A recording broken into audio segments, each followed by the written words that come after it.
Hello, everyone. Thank you for joining. My name is Jeff Rock, and welcome to another D. Hilton Associates webinar. Today, we're going to be talking about another topic that is very near and dear to my heart, the strategies to accommodate complexity of today's pay programs.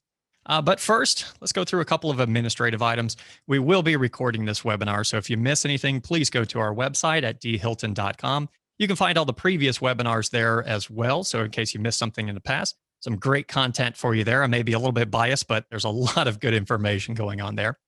After the webinar, we will send out a survey. Let us know how we're doing. It's a very quick and easy survey. You can also enter in if you want to see a particular topic for a future survey. These actual topics are coming from recommendations based in some of the feedback that we've got from those surveys. So we do listen to that, we do look at that, and we do take it into consideration. You'll also have a opportunity to download the slide deck from that follow-up email as well. So if you're looking to get a copy of the slide deck, that will be coming at you in just a couple days. The recording usually gets posted on our website about 2 or 3 days after that. If you have any questions, please feel free to use the Q&A section. We'll try to catch those questions on the fly, but we'll also try to save a little bit of time at the end so we can answer your questions once we get to the end. So without further ado, I'd like to introduce John Andrews. John's joining me in the studio today. How are you, sir?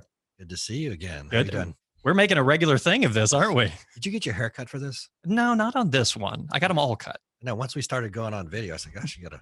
Yeah. Today I got to shave. Okay. We're off pandemic rules here when it comes down to that. And we got matching shirts. It looks good.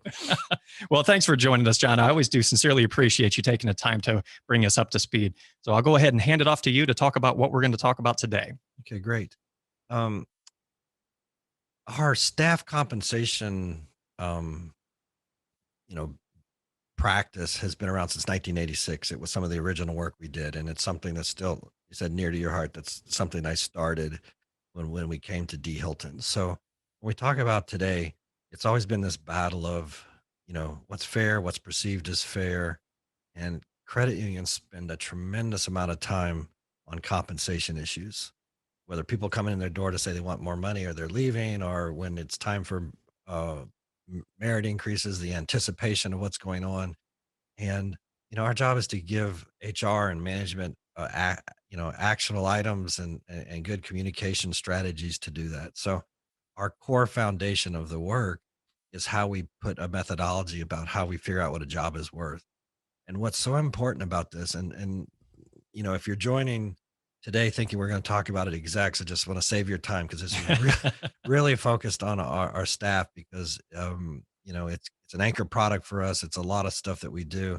It doesn't get a lot. It's just not out there, as much advertising because we obviously um, have enough clients and we love doing this work, and we've got 30 plus years of experience doing this. And it's very vital right now, especially with all the things that are happening, that staff is consistently and constantly coming up of how do we manage this? So we look at things, and kind of the premise today is you can spend hours upon hours to make painstakingly, aware of keeping it competitive, fair, making sure you're doing the right thing. But if employees perceive it's unfair, might as well be unfair. And perception is reality. Absolutely. So today we're going to kind of walk through that. So the themes today, I'm going to show you the types of strategies that you can use for market pricing, and we'll kind of show you where our biases are and show you how those progress, into an actionable item. We're also going to look about how these new job families are impacting the core system. So as we become more involved in mortgage business, wealth management, even as we do more high tech IT jobs, how they are kind of, they just don't fit the normal mold anymore. So the idea of how do we put a pay plans under a pay umbrella and keep it fair. And then also want to talk about this total evolution of staff reward and recognition on the variable pay side. So we've spent 10 and 15 years of promising to be a pay for performance organization, putting metrics together, letting it commission plans and incentive plans. And what we're finding is because of omni-channel delivery, we're coming back full circle to more gain share and team-based awards. And it helps with administration. And we'll talk about that, how that's playing out. And then finally, the gig economy. In 2020, we found a lot of stuff can be done, not in our core physical building, and how that's going to impact wages going forward. So that's our quick overview. Absolutely. So, starting off, we're going to be talking about some of the pricing strategies to ensure competitiveness.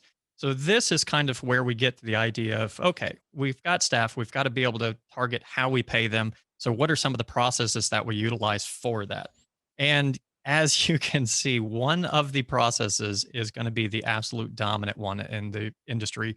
Actually, when it comes down to just in generalization, when it comes down to compensation, what people like to use market-based approach. So this is kind of your cost of labor. So we're going to be focusing most of the time on a market-based approach because that's what we do here as well because it's just so valuable. Now you'll see that there are some other ones that people have utilized in the past and you'll see that these numbers don't add up to 100% of course because it is possible to actually use two philosophies here. You can market base and tie in classification or a ranking because it's not just one piece of the puzzle. You look at the evolution of our industry and you go back to the 80s and 70s, 80s, and 90s, it was just like a lot of different industries. Job for life, cradle to grave. You were going to start at the low end, and unless you did really something really, really bad, you were going to progress through the organization. So internal equity was so much more important because there was a ton of people that would love to work for a credit union, still do. Mhm. But the idea is that you would you'd have relatives and friends, and there was always a steady stream. But the challenge with that is it almost the market flipped, right? Yep. As we became more retail and financial services oriented as opposed to just being order takers and doing a good job at that, different skills needed, not as many people out there. So while organizations that use like point factor systems, which is just a way to you look at a job descriptions and you put together a hierarchy of importance based on points. A PhD is worth more than a associate's degree, and 10 years experience is worth more than two. Everybody figured out that system. They can game it very Totally, easily. totally beat it. And when I had to do that, I mean, you almost need a shower afterwards. It's Yeah. just so slimy, all the deals going on. But while we were in a room arguing over points, all our employees were going out the back door to better opportunities for 50 cents more an hour. Absolutely. So why we're advocates of market-based pricing is it works in every, the core methodology works no matter if it's, you know, high cost of living, low cost of living, rural area, metropolitan area. These fundamentals seem to work and be real customized to the organization. Yeah. So And one of the downsides to that point factor system is that it's very, very good at internal equity, but oh it yeah. is very hard to continue to be in alignment with the Yeah. external equity or the market. And with market based, you're actually getting both. You're looking at both internal equity and the external equity all in one fell swoop. Sure. So it actually works out very beneficial on that side. So a couple of reasons to market price, and we've kind of touched on this a little bit. And John, I'll let you kind of go through this one here. Well, if there's any HR folks listening, one of the big headaches that can emerge is when one department manager is like a squeaky wheel and says, oh, this job is so underpaid, I can't find anybody, I need to pay X because I went on the internet and found it, or my employee said they have a buddy that makes this and we're so far behind. And then you accommodate that request, whether you raise the salary or not, or to say why. All of a sudden that person's buddy in another department says, well, if you did it for her, can you do it for me? And all of a sudden you're just this never ending one-off battles. It's the domino effect. So the idea is that if you can commit to a 1 or 2 year pricing cycle, you do it all one time, Mhm. because it's very important to look at a job family. It's tough to do one job at a time because it's influenced, who the boss is, who's, if there's levels, what level they should be. And then you got to go horizontally and how it's perceived in other departments. So we can do it all at one time. I think it's very valuable. And then you have some pushback for that employee that comes in and says, hey, it's not fair. Don't worry. Every year we look at this. If your job has material change, we'll absolutely make a commitment to look at it. But it's going to be in 60 days. Yep. So it's not like you're having to drop everything you're doing to take care of that. And Um, another piece of this, I would say, is that if you have a new position or a new level that's added to a particular family, look at that entire family. Don't just market price that one role in a vacuum because we oh have to yeah, look oh yeah, vertically. We have to look yeah, horizontally. yeah, We need to make sure it makes sense externally and internally at the same time. yeah. And this idea of an informed decision is that exact thing. You have a lot of data, not just a narrow focused piece of data to work on. And then, there's no right way to do this. Your budget is your budget. Mhm. D. Hilton will never tell you, for example, that oh, you need to pay 20% more than, the you're allocated for your budget. You just need to spend the money wisely. And so there is some, you take ownership that way instead of making it a pure math formula, Yep. you know? Getting that target to be able to kind of guide towards, and then from there decide upon it. And when you commit to this routine system or cycle, you identify what's hot and what's not. So right now, we did nothing in 2020 but try to keep mortgage folks in their chairs Please stay. because it was mercenary. People were moving all over. And in the first quarter, as I kind of survey our clients, it's saying it's kind of dropped off and flat. So Mhm. it's, those mercenary jobs, don't be surprised if somebody's going to not back. Can I, I really loved it here. It was awesome. Can I come back? The grass is always Yeah. greener until you get there. Tell it's not. Yeah. And I think the more we go in this consistent cycle, the employees know certainty. There's no fear. There's no doubt. They know that it's going to be a routine look at that. And when we say it's a good investment perceptually, it's not dollar for dollar. It's a multiple of the dollar you spend on this investment because people are going to be your people are going to understand that you are trying to be as fair as possible, and you actually have an answer to their questions, right? And then the inequalities. The idea of what I'm always worried about when I look at a core system is somebody that's been with an organization 4 to 6 years. Maybe they've gotten one promotion. They're just incredible. We have high hopes for them.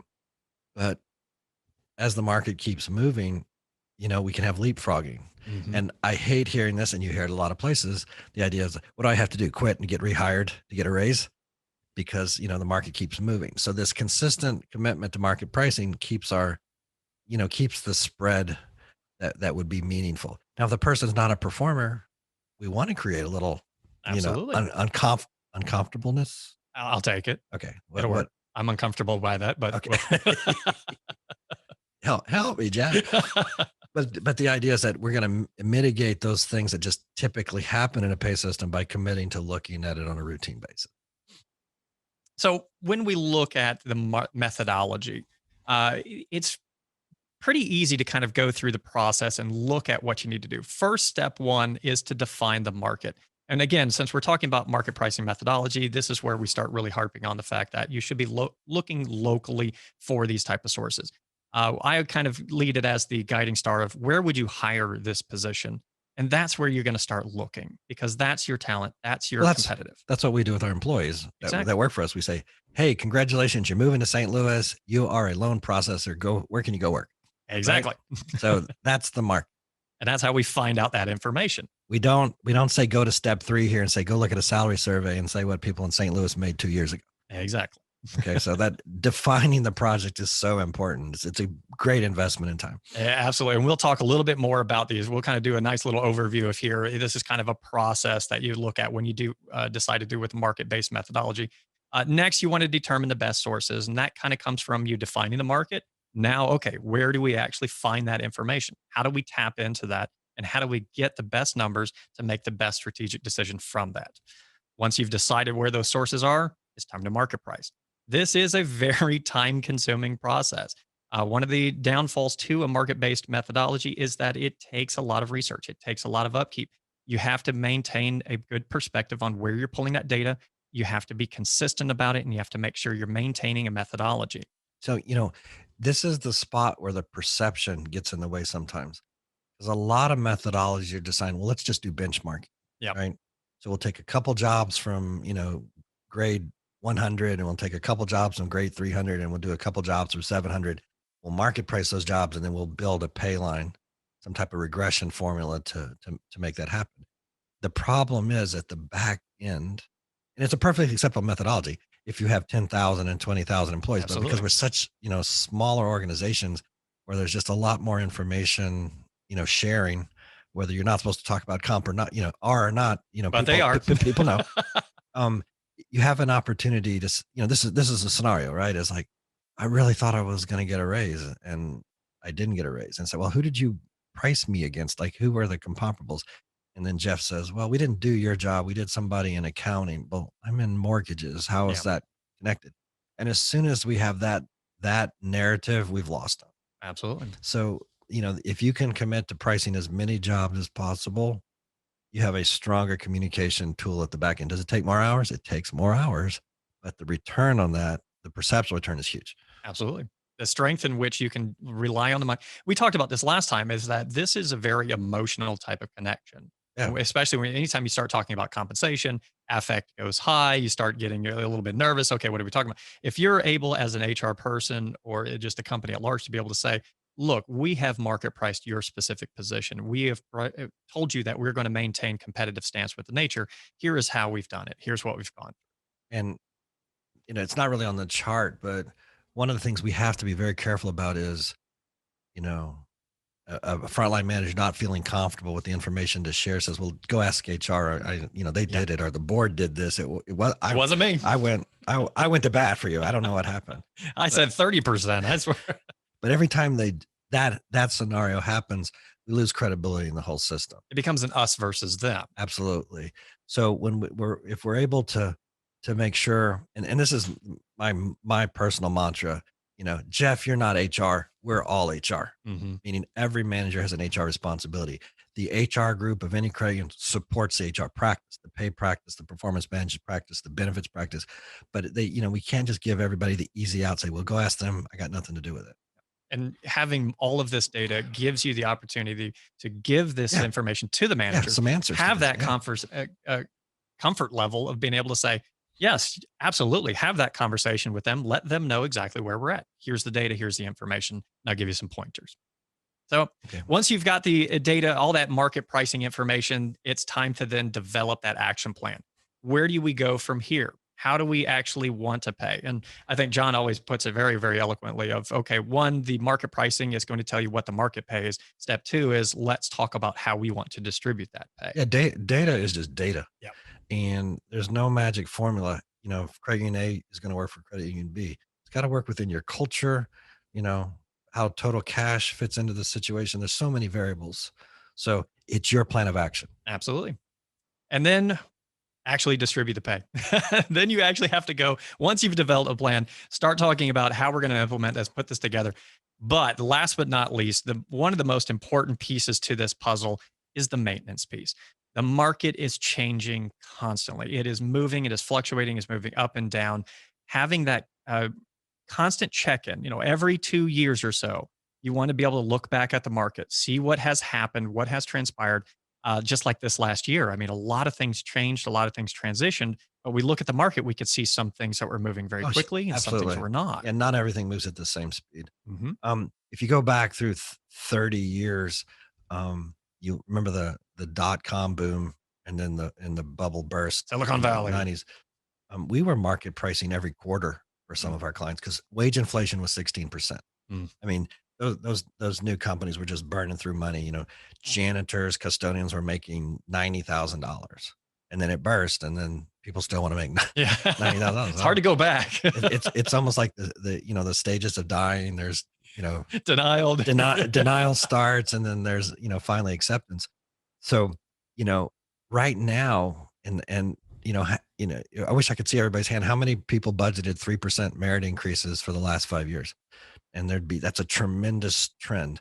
And you know why? It correlates with inflation. Yep. Inflation was under 2%. It says, do we really need to do anything at all, or does it, or whatever? And you have to do something. So it's usually correlated. So as we work in a low rate environment, what's going to be a problem is we're going to have more compression, Yep. because you're going to be hiring people on top of your existing employees that have been there 2, 3, or 4 years.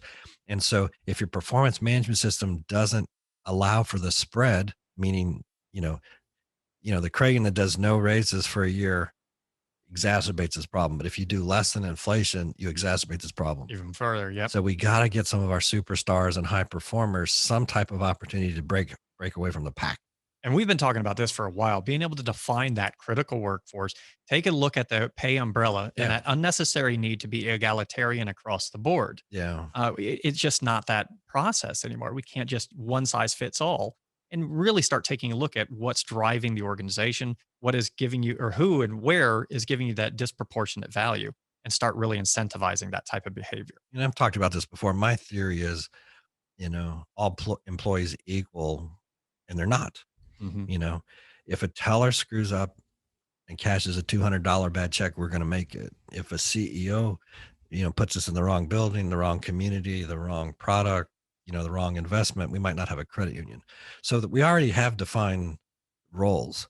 But in the credit union space, we came from a position of no matter whether you have $1 million or a dollar, you get a vote. And that's what makes us special. And that makes us awesome. Makes the credit union industry what it is today. But then we all started to ask a second set of questions was, is everybody equal? Yeah. But even the ones that lie, steal, and cheat from us? Maybe no. Yeah. They don't fill out their loan app. They don't pay us back. They're kind of beating the system. And you go, well, no, those people shouldn't enjoy the benefits of the cooperative because they're not, not living up to the obligation. So somehow that transferred to how we treat employees. Like all employees get the same incentive or the same bonus check. Everybody gets a canned ham at the end of the year or whatever. And the idea is that your point is we've got to prioritize, what makes us effective, what's best for the member. And we are pro-employee. We think everybody, we're so lean in credit unions. We don't have a lot of secretaries who have secretaries, right? And so, but to do that, we really need to identify those really star folks and make sure we're rewarding and recognize those. Yeah. And this is part of the process I don't want them going to the market and finding they're underpaid. I want to tell them that they're doing just fine and we've got a great plan for them. Yep. And we've double checked it. We've looked at it and you're in good shape. Okay, great. Good. So talking about when we define the market. So it's more than just saying, here's where we are. So we have to look at it from multiple different perspectives. When you define the market, you need to look at the industry as well. The days of credit unions being the only competition for credit unions are long since gone. Yeah. The industry is you need to look across wherever that skill set can go. Let's talk about how that skill set transfers. Examples, it's not a teller. Maybe the compensable factor is cash handling. Where do you take cash handling? I can name a few. Yeah, it could be the 7-Eleven. It could be a doctor's office. It could be a credit union bank. Buc-ee's we talked about last time. And then organizational size. At staff, the lower you get, the less meaningful that is. A Pentagon Federal, a Navy Federal teller at a branch in Mississippi or Texas has the same amount of money in their teller drawer as the $100 million credit union that's across the street. It's the same job. They're working for a bigger organization. So we have to be careful that we're limiting some of the competitors just because they're bigger. Well, we couldn't afford, look, it's one of the biggest credit unions in the country. How can we compete? We've got to see what they're doing. There's a lot of similarities when it comes down to it. And then location. When you look at a salary survey that says, here's what tellers make in Texas. How's that helpful? How's that helpful? Because, we've got 4 or 5, cities with 1 million plus folks in it. And then we've got folks with, Turkey, Texas has 26 people or something. And we talked about that skill set is very highly transferable. Oh, absolutely. And that goes the same as you move up through the organization to a certain degree. Those skill sets do transfer between industries, especially when we're looking at accounting, we're looking at IT jobs, things along that line. There's not too many jobs that are very truly financial services specific jobs. So we have to kind of take that into consideration to make sure that we're getting the best because your competition is at large. That tracks with, today's generation too, right? Because whether they go to 4-year degree, 2-year degree, or just high school, they're going to have 7 or 8 careers, not jobs. Yes. And so they take this core thing that they're good at. Well, let's call it programming. Take it anywhere. So that's so important to put in the mix as we evaluate talent. Yep, absolutely. And so when we actually define the market, we've talked about the industries that we're looking at. We're talking about the community size. We're talking about the company size. We've taken all that into consideration. We've also somewhat defined who we're looking for. That's a big key there. A lot of people kind of get the job description, they have the manager do it, and they say, go find this without taking into consideration, okay, what's our local area look like? Is this a highly sought after position? So on and so forth. Make sure that's all tied into there. Then you want to start targeting the local market. And when we say that, this is kind of what we're talking about. We want to have a very tight perspective on exactly where you would hire this position.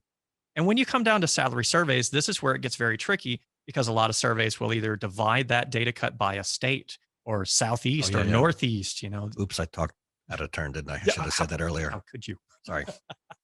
So you get these situations where, okay, we've got this, that kind of goes back again. How do we define where we're looking for that data? So if you're looking for those frontline employees or something that you want to hire right up the road, if you're getting this big picture perspective, you might be missing the mark of what's happening right across the road or right down the street.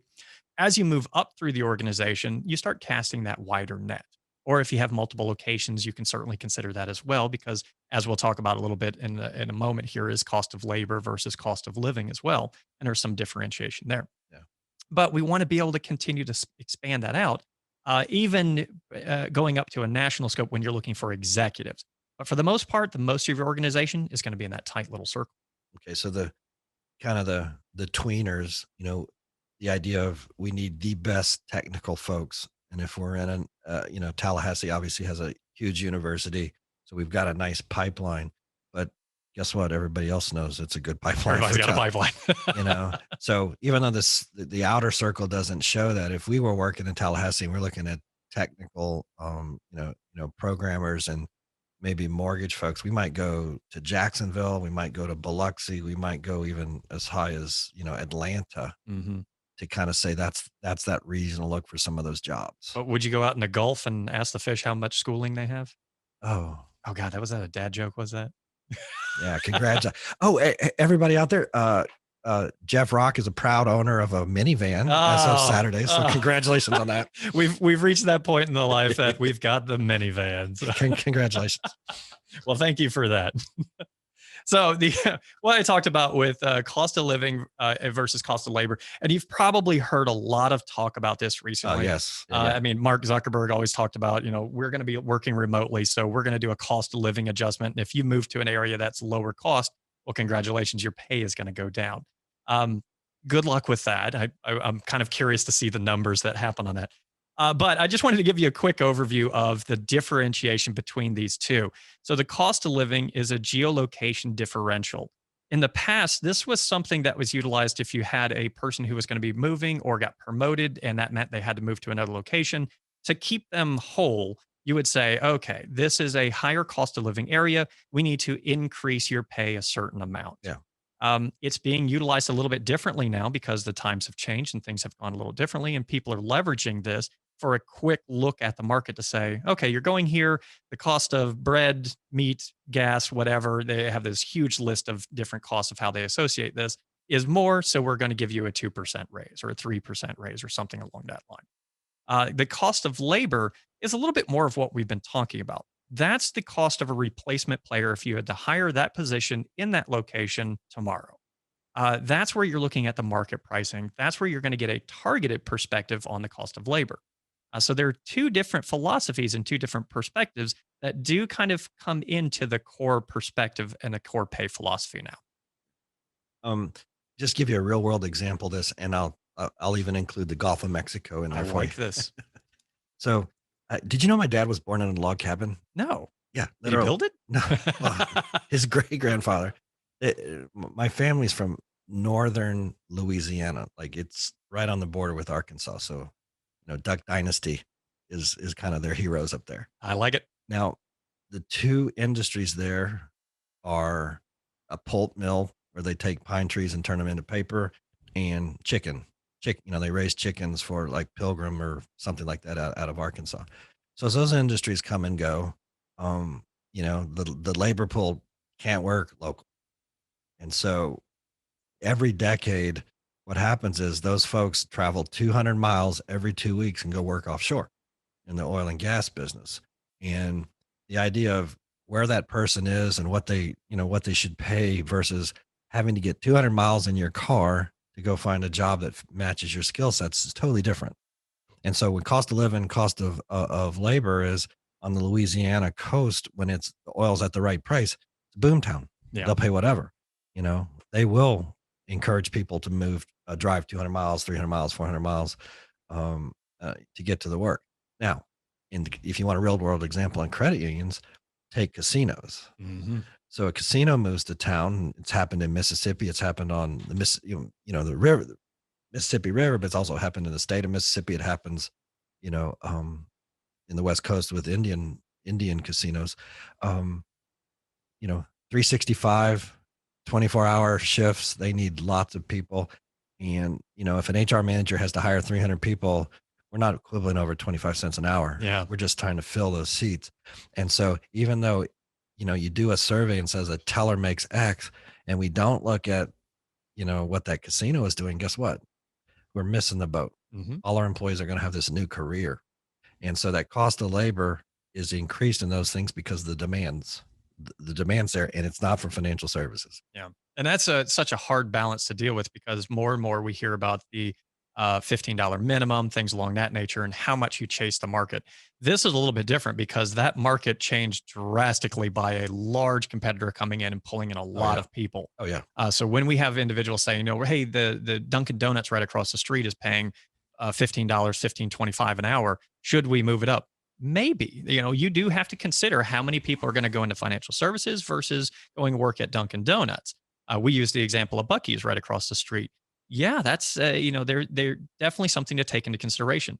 So when you're doing that market pricing, you take that local pressure into perspective and then make a strategic business decision based off of that from there. Yeah, I mean, I was talking to a client this morning in Lubbock, Texas, and it was the same thing as like it was the Applebee's on the door says starting wage is 15 to $17. Hmm. I could care less what a salary survey is telling me if I know they're that desperate to fill slots on their staff. Yep. So it's definitely a lot of things to take into consideration.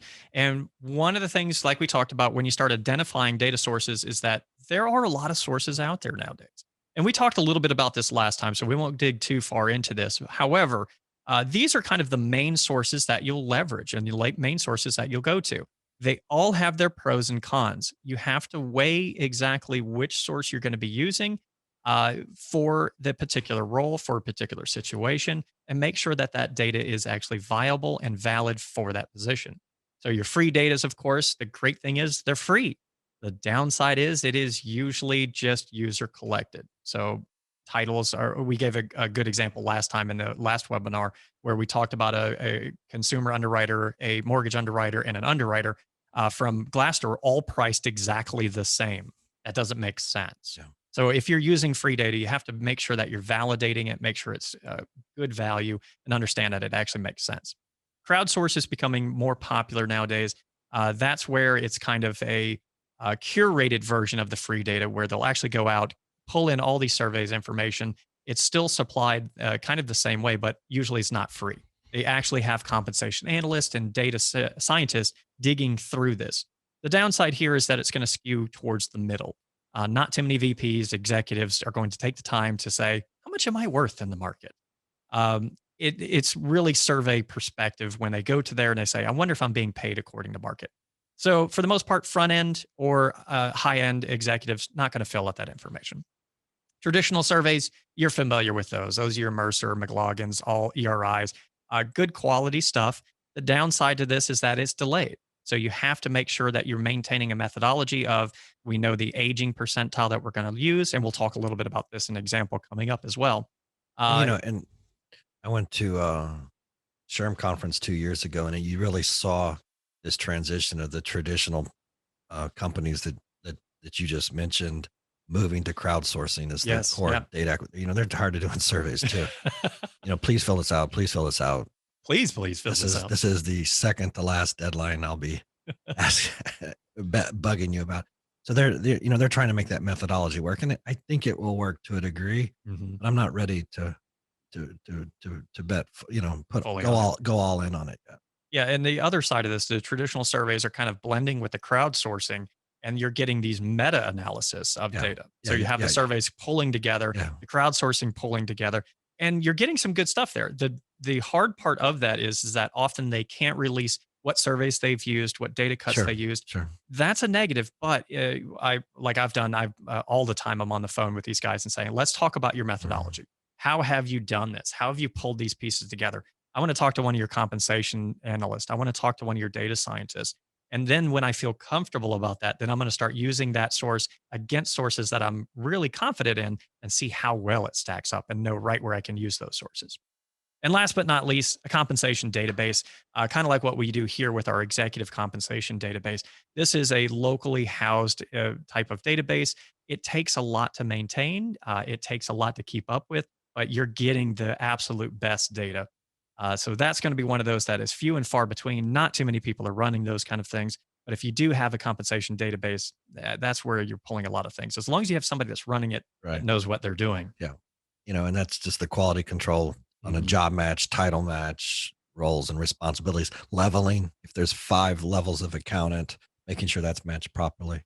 Yeah, and we'll talk about that as well as far as titles. Yeah. Sometimes are very misleading. So how do you kind of subsume those into the same titles? You have to have somebody that's really on top of their game to be able to do that data analytics and data science behind there.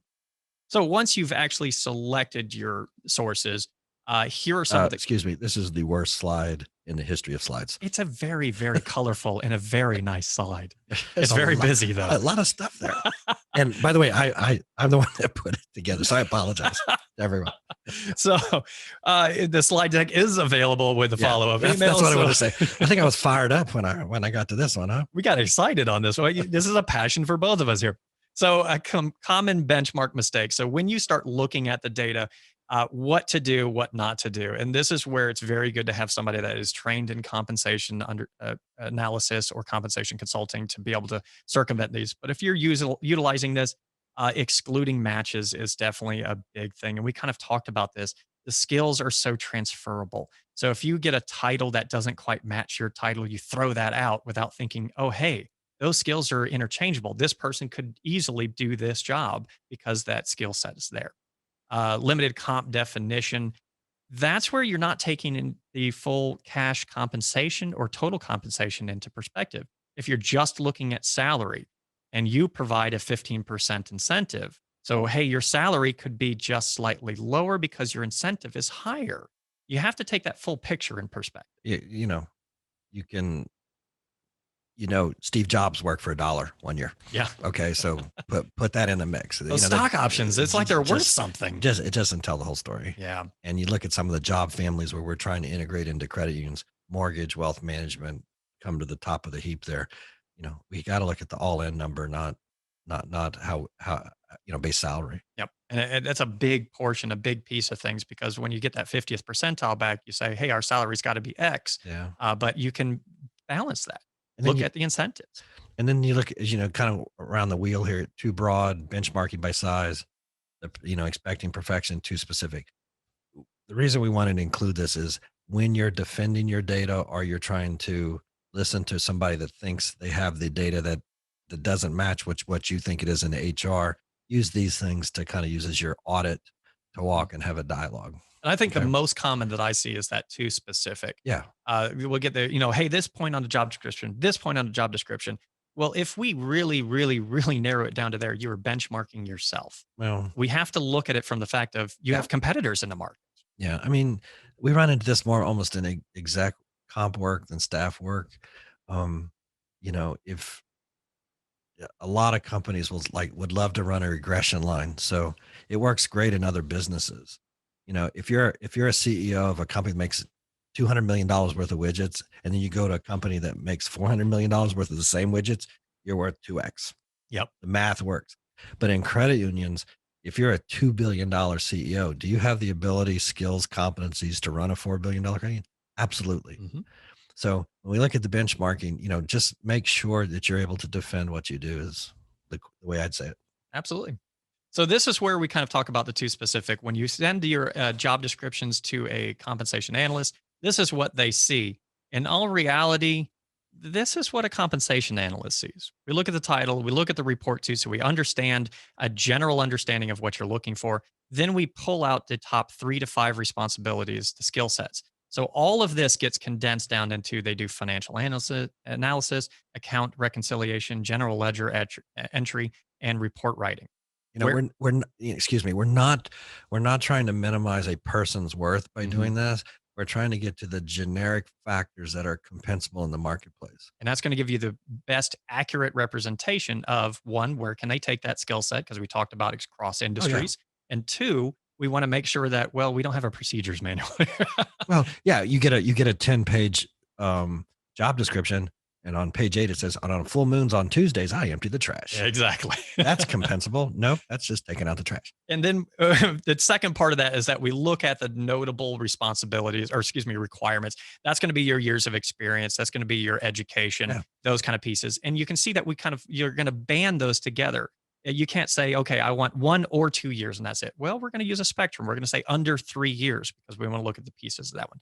So don't worry about being too detailed in your job descriptions. Just make sure it titles the top 3 to 5 responsibilities and really ties into that very well. When you said that, just I saw jog. an epiphany. No, it was not that important, but probably the number one piece of consternation or failure to launch a program is our job descriptions aren't up to date, Oh, right? yes, yes, yes. And we're kind of taking the approach, they don't got to be pretty, they don't got to be perfect. They got to get those core skills, knowledge, and ability, and you can go with that. So, be careful about making it the procedures manual, as you said. Absolutely. I mean, Yeah, internally it's great, but when it comes down to getting the project rolling as yeah, far as market pricing, absolutely we can derive what we need to derive out of that. yeah. So when we do market pricing, and we'll go through this real quickly just so you can kind of see what behind the scenes when you consider market pricing, this is what it should fairly well look like. You're going to be reviewing particular area. You're going to be reviewing uh, your competition because we've defined who your competition is in the area, and you're going to be utilizing surveys to be able to back that information up as well or supplement the local market research. Don't worry about the numbers on this one. The numbers are made up. So if you have an accountant one making less or more than this, don't worry about that part of it. But you'll look down the side, you see that we stayed in the location. We wanted to stay local for this one because you can find an accountant in the local area. This is where we take into consideration the 50th percentile. If you want to pay a premium, the 62.5 or even the 75th, how much you're going to age it. This is amount of data that you should have making a good match and a good data set. So, is this is a Chicago client, right? Just Yes. older. So But the some of idea, the names and the yeah, numbers have changed slightly. yeah, yeah. But if we kind of carry on with this scenario, if we look at Chicago, huge financial services, concentration of accounting firms, Fortune 500 companies. And because it's a large company, there's a lot of regional and national headquarters. So we do want to go after those types of companies, right? Well, accountant, no big deal. Well, that's the same competency that, Grant Thornton consultants need is the same accountant we might need. So that's Absolutely. why they're in the mix. And when you look at those surveys, it's a big enough size where there are local, like, SHRM will do a study of the SHRM, Mhm. the city group of the group of SHRM will do a study on financial accounting, legal, for example. That can be a great study because I know HR people are going to do their best to give us the 'Cause best they data. care about that Yeah, particular. Yeah, but you think this is just one job. So let's say you have 50 jobs or 100 jobs, you might have 150 or 200 companies at the end of the day that are in your study. You have that level of detail, you're going to be able to defend this as you put your absolutely. pay plan together. So the other thing that I wanted to demonstrate here as well is kind of what we talked about when you're selecting your data sources. Here we're going to be market pricing a training supervisor, and if you look at the title matches, you'll notice that we're looking at senior instructional designers, we're looking at training managers, we're looking at employee and training and development supervisors. What's a supervisor for you may be a manager for somebody else, which also may be a senior instructional designer somewhere else. Looking at those skill sets, being able to tease those pieces together because senior instructional designer may say, may be a frontline supervisor or may supervise individuals as well. If that's in that job description, that's a good match. See, I love this example because if you look at IBM on that sheet, it's a $72,000 midpoint for instructional designer. Then you go a couple rows up, it's senior and it's It's 63. less. Doesn't mean it's a bad match. It's because if you understand the hierarchy within their companies, you're able to match that. Absolutely. And by the way, when companies today are just sharing a lot more information on job matches as they recruit. Let's don't waste each other's time. If you don't have this, and this, and I can work at this level, and we need to tap into that. So that's a great example of the titles just don't jive, Yeah. but Titles it's the are, absolute right match. yeah, yeah, that's the big thing. The Yeah, skill sets line up, but the titles yeah. don't. And the titles, you know how titles go. Sometimes people just make up titles or artificially inflate the title just to make the person feel better. And sometimes I understand that's Um, perfectly legitimate in many cases. our take on that is we need a generic benchmark that the industry recognizes, Mhm. but you also have jobs that need street cred. Yeah.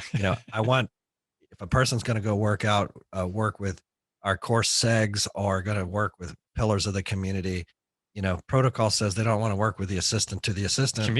Assistant community development What, one. yeah, what do you want it to be? What gets the door open? Use that on your business card. But it doesn't mean you're getting a big old raise when we do market pricing. Absolutely.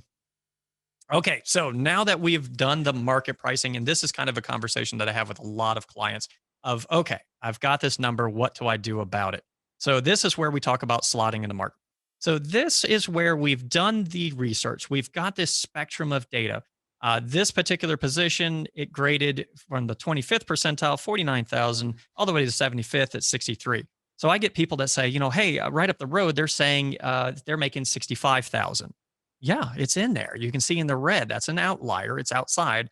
We'll sometimes take those into consideration depending on the market pressures that you're feeling, but for the most part, that's going to be an outlier. It's not does not the market make. The 50th percentile means half are earning more, half are earning less. So we land kind of in the middle here at $56,000. Here's where the transition happens. When you develop and design your salary structure and your ranges, you look at that 50th percentile and you match that up to your midpoint in your given salary range, or you design the salary range around it if you're starting from scratch and creating a salary structure. This means that you're, in general, if somebody is fully proficient in their role, fully capable, and fully competent, the market will pay that individual around $56,000. So that means your target is your midpoint in your grade. So if you're targeting that midpoint, you are targeting market, and it's directly correlated between the two. So the biggest communication challenge sometimes when you go from A to B, so market pricing transitions to an actual salary grade assignment is, well, the job priced at 56, but you put it in a range at midpoint was 54. So it's got to be low, right? Mm, No, our goal is not to have a range for every job because administratively, just, a nightmare. we wouldn't do that to anybody. So we have to communicate this idea of a range. We're not trying to laser in on a number. We're trying to be in the ballpark. And it's a fair line in the sand. We talked about how the range and the market data comes together. That 56,000 isn't the gospel truth. There's that Every range day it on either side moves. of it. Every Yeah. day it's fluid. I Yep. mean, people get fired, people get hired, people expand departments. This is a point in time. So we want to be in the ballpark. And we want to do the best we can on this one, but it's a fair line in the sand, making sure that you're competitive to the market. And then the next step with pay ranges is, well, this is our pay range. Everybody starts at the minimum. Mm-hmm. Because if you're going to hire somebody, you want 5 years of experience and they're fully competent, and you say, I would like you just, congratulations, you're awesome cultural fit. You're going to start at 48.9, and they're already making 56. Yeah. Because the market The says market is that's what it paying the Yeah. market. So you might have to go above market sometimes. Yep. So that's the art of this. It's a business decision, not an HR decision. If the person fits, you're going to get your money back. Yep. But don't have this. Got to be consistent. We got to treat everybody fair. So everybody starts at 48.9. And it's very hard. It's kind of a philosophy of the past of trying to get everybody in at the minimum. And as you kind of see, that's the 25th percentile. So if you can get somebody in on that, great. But you're going to need to move them up to market very quickly because one, they're a poaching risk, and two, well, they're going to know very quickly. The other side to that is if, especially in very hard to recruit positions, there's no way you're going to pay market or above for Yeah, those sure. positions one way or the other. The other little piece that I wanted to talk about is that I put the spreads at the bottom. This is a common understood thing. You can see that 13% on either side. This is actually a 30% range. The spread is called Yeah. 30%. So when people look at me, they say, well, it's 13% on either side. It's Yeah. only 26%. Trust me, it is 30%. Yeah, when we actually go into that when we have our symposiums, is we'll go through the the statistical work that it does. Yep. The HR stats that are good to know, and that's a classic one. Is it's plus or minus 15% equals 30% range, right? No. Nobody believes me on that one. Okay, so when we talk about placing somebody in the range, that's where we start talking about things like range penetration and Compa-ratio. Compa-ratio is the ratio in which the person is in correlation to their midpoint. So if they are at exactly midpoint, they are a 1 as far as Compa-ratio. Going to the maximum, in this case, this is an example of a 50% spread. So this is not going to be the same for every range. This is going to be a 50% example.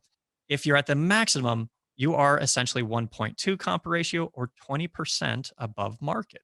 Same thing for the minimum. You're at 8.8 rate Compa-ratio or 80% of the midpoint. Where we start getting confused is when we start talking about range penetration. That's where we just kind of transition to the penetration level of percentages. At minimum, you're at 0%. At midpoint, you're at 50%, and at maximum, you're 100% of the range. Here's the challenge in credit unions is if we had 10,000 and 20,000 and 30,000 employee workforces, Compa-ratio is great because we're Absolutely. going to be managing to the middle. But when you have a department of 2 people, you can't put a bell curve Yeah. around that. So Statistically, it looks a little funny. yeah, so go to the next slide because I think that's important to kind of show this. Um, it's a business decision. Yeah. If you only have 2 people and you've got a great person, but they don't fit, bite the bullet and pay the dollars. And as long as they perform, it's a good decision. And performance management will take care if they don't. But we have to make sure that that's not the only driver of the decisions. Well, we're going to hurt somebody's feelings if we bring somebody in at this level because they already make that. We always start people at the bottom. All of those cliches that sometimes you hear are actually hurting Hurting. the membership, not your beautiful pay structure that you're trying to have a 1.0 Compa-ratio. You're hurting your membership because you can't put people in the chairs that are going to do the best for the membership. Yep. It's a business decision. Absolutely. And it takes into consideration so many little pieces. It's not just that market value. Yeah. John, I think you eloquently put it there. It comes to so many little pieces that tie together. And we have to be very consistent with our internal and external structure and all the market pressures that we're feeling. But to your point, it's a strategic business decision And that makes sense. and tie in a comment we said at the beginning today was if you're going to the market every year, every 2 years, you're going to address all those perceived inequities. So do what you need to do today to get the people in the chairs, and then we will smooth it out later. So that's where we've got the market pricing. We've understand the market philosophy. We've understood the pressures that we're feeling. We've got everything defined. So now is the plan of action. One, we've been talking about this a lot, how transparent on the communication you're going to be. The more I'm definitely one of those that the more communication that you are comfortable with, especially giving it to your frontline managers, the better. When you have all this data, you have all this stuff to back you up, you'll be able to give them great ammunition to say, look, we are looking at you. One of my pet peeves is when I look at a performance management tool for a manager and I don't get a chance to comment on their HR administrative prowess. Yeah. That should be, it's a given that the loan manager knows loans and loan policy. It's not a given they know how to develop their people, and compensation and putting game plans together on the coaching side are so important. Absolutely. Yeah. All right. And so now let's just have a quick chat about integrating tech, mortgage wealth, and all of these wonderful and interesting things that have been going on recently.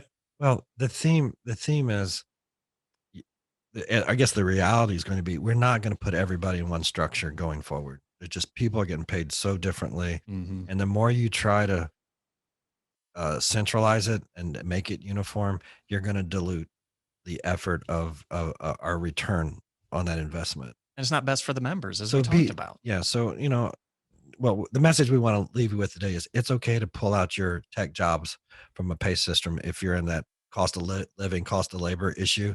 Cost of labor says it's expensive. Pull them out. You're never going to be able to justify them Yeah. with everybody else.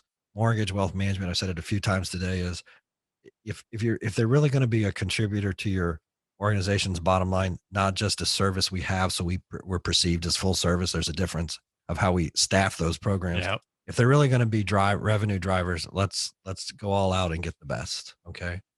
Um, the other thing that we wanted to mention holistically is once we get that base program in place, we really need to turn to total cash. And everybody wants sales and service, right? Sales and service culture, what we're about. We want Nordstrom type people working for us. And if you don't have the proper incentive plans in place, you're not getting that caliber person. But we have to balance that with this new idea of omni-channel. The member goes online, clicks a button, gets a form, fills it out. It goes to 4 or 5 different departments to make this happen fast for the member. And then I got 4 or 5 different departments claiming credit Got my hand out. for the close. Yeah. And so if you want to stop being a referee, what we've seen is a lot of our billion-dollar clients are shifting back or trending back to gain share plans, overall incentive plans for their staff, to recognize the idea is that it's going to go to different hands for fulfillment and completion and satisfaction. And I don't want anybody to drop the ball along that value chain. Therefore, I'm going to reward you, We're all in the same team collective here. same Yeah. team. Yep. And, in 10 years from now, guess what? We'll probably be saying, we need to stop that We need scorecard. to individualize everything. We need to make sure that great superstar. But right now, until it settles out about what fintech world looks like and our digital, optimization is going to be, we don't know. But we're seeing a lot of people, and it seems to be having good resonance with the employees. Yep. And then I feel like this gig economy, it's like when there's a talk show and the last comedian, oh, we didn't have enough time for Jeff to come on, so we'll invite him back later. This is like the second time we get to this Welcome point to of the show, John. How are you? We never get to talk about the gig economy. The only thing we wanted to talk about is a lot of the BLS data. We talked about that in our last webinar. It was real traditional and conservative, but as we know that up to 36 and even more now percent is gig workers, that's impacting. So we can't just use some of those secondary sources to build a pay plan, because I think it's missing a huge chunk of the of what's the reality is in the cost of labor, cost of living. When we look at the types of skills, I mean, we have 2 or 3 meetings a day now with clients talking about, how are we going to deal with, this great techie is in Omaha, but we're in Denver. How are we going to integrate them in the system? So the idea is in the gig economy, be ready and prepared and have a strategy. Don't make it a one-off. Yep. Because as soon as you make a special deal for one employee, other departments are going to hear about it. So we need to start addressing how we're going to be consistent there. Yeah, and that is very important. I think you make a great point that the one-offs are one thing, but now in the area that we're in, the climate that we're in, you're going to see it more. Having an established policy, procedure, and process for that is going to be a necessity. And on the sheet where we talk about these freelancers, gig economy employees it's not just 20 somethings. Yeah. And the idea in our industry where we have such great talent that are retiring, 70's the new 60, 80's the new 70. Don't forget to tap into that as well. David Hilton and I joked a few months ago, this is our 5th once in a lifetime financial crisis. I will take those guys because, if we have so many people in our industry that have never worked in a rising rate environment, and I don't know when that's going to happen, but it'd be nice to be able to tap the resources of people that say, don't panic. We can handle Have this. that experience. Yeah. And then kind of finally here, you take that 9 to 5er, right? And you say, okay, they're going to be comparing themselves to a gig person. And they say, wait, they're going to take higher, take home pays higher. They can work whenever they want. They don't have to go to meetings. They don't have to endure a performance appraisal. And more importantly, they don't have to follow the dress code. How much is this worth to you? Yeah, no, that could burn some people. So remember, the communication as to why and the integration and the communication are going to be so important to make that work for you, because it's a great avenue. It's a great efficient way to get talent and to improve the overall experience for the member. Yet these are classics, that you're going to have to deal with. So I used to talk about a pay umbrella, and Jeff, this is yours. You put this beautiful illustration together, right? My answer will depend on how much you like this graph. I really like this one. This is mine. All of mine. That's awesome. So when we look at putting a pay study together, and if you do it, with a consultant or do it yourself, it's always focused on that core system. The teller makes X, the CEO makes Y, and we have this hierarchy. But if we're going to be successful in pay integration, we need to start thinking of it as a matrix or more of this, fluid system, because we're going to have core people in the core system. We're going to have these specialized job families that are going to pay it a little bit differently. And then we're going to have, those outsourced folks that we're going to be using for special projects, or just because they're out of town, they're going to be working on specific things for us. And as an HR person out there, is your world going to be more difficult? It's going to be more complex. But the idea, it's the best way to respond, today's market and to deliver to the member today. Yeah. So if we have volunteers out there that says, wait, we're treating people different or special, or it's not fair, we'll go back to step 1. How does the market treat that skill set? Step 2, how do we want to deliver pay? And the how is going to be so much important as we go forward. Yeah. There's going to be a lot of conversations. We're going to have to talk about it. We're going to have to pull the pieces together. But when it comes down to it, those are conversations we have to have one way or the other. All right, guys, we have reached the end. So if you have any questions, now is the time to get them in. I think the questions that we've had, we've kind of actually gone over them through the process. So we're in good shape there.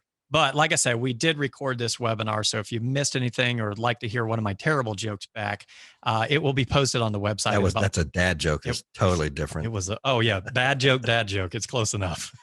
I have a van now. I'm allowed to do that, right? No. It was in the contract. Also, I want to mention again, we appreciate this time you spend with us. Hopefully there's a couple of things that you can glean from this and share with your colleagues out there. But I do want to make a plug. In November 11th and 12th, we'll be doing our symposium, and we have different tracks, and we have an HR specific track that is really nuts and bolts of how you do salary administration for staff. So sometimes D. Hilton is thought of as we do exec comp and we do retirement and retention programs, but don't forget, we're here for staff work as well. And it's a pretty good program if we're proud of it. I put a lot of effort and time into it. I'm very proud. So anyway, we have save the dates going out, go to our website, but it is kind of first come, first serve because we're limited, by facilities. So if you want to come, we'd love to have you. If you just want to talk about, is it worth your while? Let us know and we'll walk you through it. And there's huge continuing ed credits, right? Yes. Yes. We will we'll keep you certified. All right, guys. Thank you so much for the time. John, thank you so much for joining us. I really do appreciate it. Thanks, Dad. You're welcome. If you have any questions, please don't hesitate to reach out. Always love talking with everybody. In the meantime, stay safe, stay healthy, and we'll see you on the next one. All the best, guys. Take care. Thank you so much.